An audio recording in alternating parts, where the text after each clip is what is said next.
Umaga pa nga lang ay pinuntahan na namin ang ginagawang pabahay para kay Tate Eddie. Muli po siya nga pala matandang may kapansanan at nag-iisa sa kanyang tahanan. Medyo umulan nga ngayong araw kaya inuna na rin namin ang paglalagay ng yero para may masilungan. Tuwing nga kami ay darating ay dumidiretso ako sa tahanan niya para ipalam na dumating na kami dahil hindi na narinig ni Tate Eddie. Sa pagpunta ko nga sa kanya ay nabutan ko ulit ito nagluluto ng itlog. Bali 2 pirasong itlog sa maghapon, bigay pa raw ito ng kanyang pamangkin. At sa tuwing nga kami ay gagawa itong si Tate Eddie ay laging tinitingnan ng kanyang bahay. Excited na wari. Kunting kembot na lang tay, malilipatan mo na ang bagong bahay mo.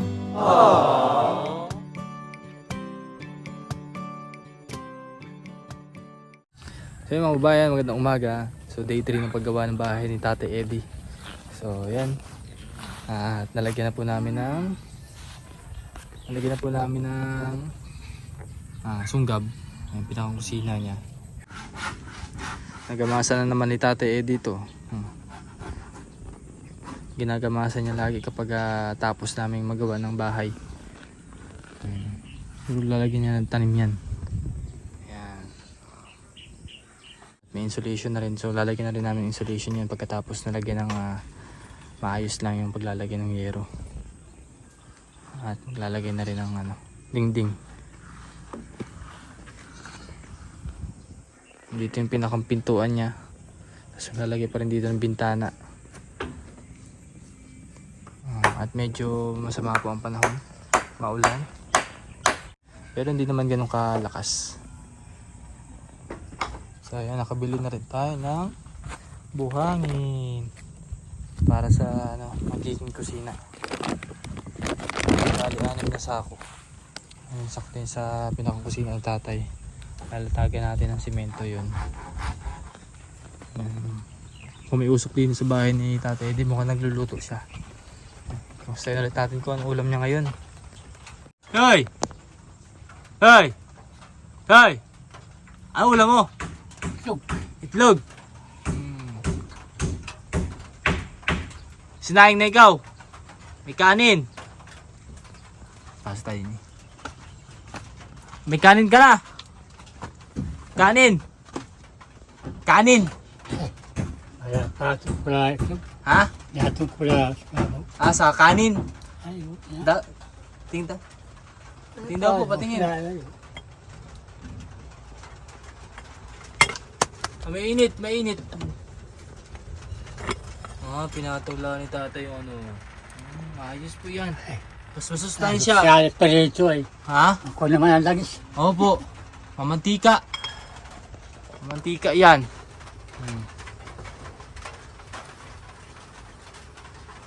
Maganda. Pagkakit pa dito. Ha? Pagkakit. Masakit, masakit. Baka may stiff neck ka. Stiff neck. Pagkakit eh. Injection ka. O kasi tinurukan si Tatay Eddie kahapon para sa sipon. So ito yung sitwasyon niya kapag naulan din eh. Wala naman pong tulo, pero yun nga, pag binagyo talaga tanggalan. Kasi hindi naman parang nakapako, pako. Nakapako yan. Sira Hmm? Sira din. Sira na. E di pag natapos yung bahay magiging maayos na yun. Wala na eh. Magiging maayos na yung bahay pag yun ay natapos yung to. Makakalipat ka na. Kapit na ko na yung sira-sira. Maray man din. Pero suklat sa nito niya. Madilata. So ang ulam niya ngayon ay itlog. Yan pa ata yung namin dinala. Medyo umuulan nga habang trinatrabaho namin ang bahay ni Tate Eddie. Kaya inuno na nga namin ang paglalagay ng yero para kahit paano may masilungan kami. Bali nga pala sinisingitan muna namin ang insulation nito para di gaanong mainit ang bahay ni Tate Eddie. Effective nga talaga dahil every time na tumatambay ako sa loob, hindi gaanong mainit. At talagang ang inaabangan ni Tate Eddie na matapos na ang kanyang bahay. At sabi nga rin niya na kapag natapos na ito ay gigibayin raw namin ang bahay niya at nang may benta ang mga kahoy. At isa rin pala ito sa pinagkakakitaan ni tatay, ang pagbebenta ng mga panggatong. At talagang dumadayo pa raw siya sa pinakandulo ng hanggan na ito para lang manguha ng kahoy. Bali ginagawa ni Tatay Eddie upang madala niya ito ay tinatali niya raw ito sa kanyang saklay at pinagtsatsagaan niyang hilahin. Talaga nga naman napakasipag nitong si Tatay Eddie, ay minsan daw talagang kailangan maghanap buhay para may makain siya. Ngunit kapag walaan raw talaga ay saka na lang siya lalapit sa kanyang kamag-anak na agad naman siyang natutulungan.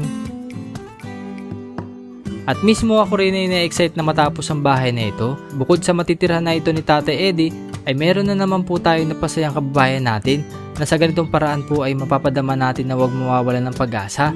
Basta lagi lang po magdasal dahil darating yung oras na para sa'yo. Dahil minsan na rin po akong nangarap na magkaroon ng ganitong proyekto na makapagpatayo ng pabahay sa pamamagitan ng pag-vlog.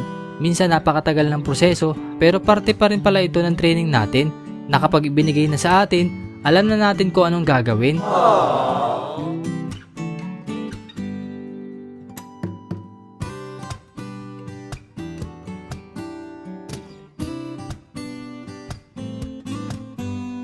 Kaya narito tayo sa pang-apat na pabahay dito sa Oriental Mindoro. At hindi rin talaga naging imposible ang misyon dahil may mga nagtitiwala sa ating mga sponsors na kung hindi rin po dahil sa kanila ay hindi rin po natin magagawa ito.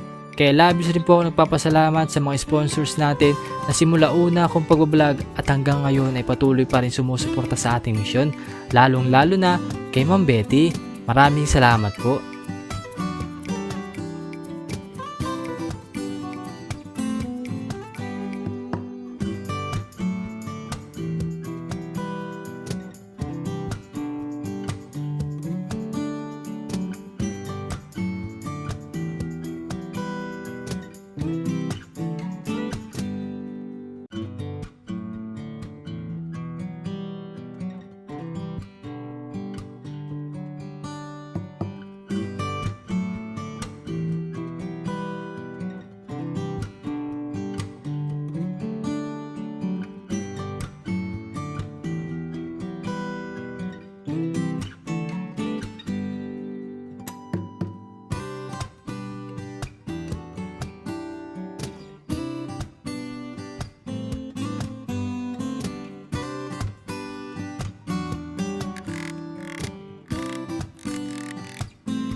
At after nga ng mahabang pagkatrabaho, ito ang aming nagawa.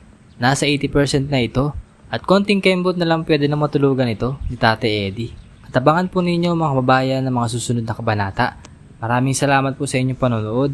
Bali bukas, gagawin naman namin ng bintana, pinto, pintura, at kusina. At muli po sa mga nais magpahatid ng tulong para kay Tatay Eddie, mag-message lang po kayo sa aking FB page na Ren Vlogs. naman po yung malaking tulong na po ito. Maraming salamat po. Sige ho, at kami uuwi na muna.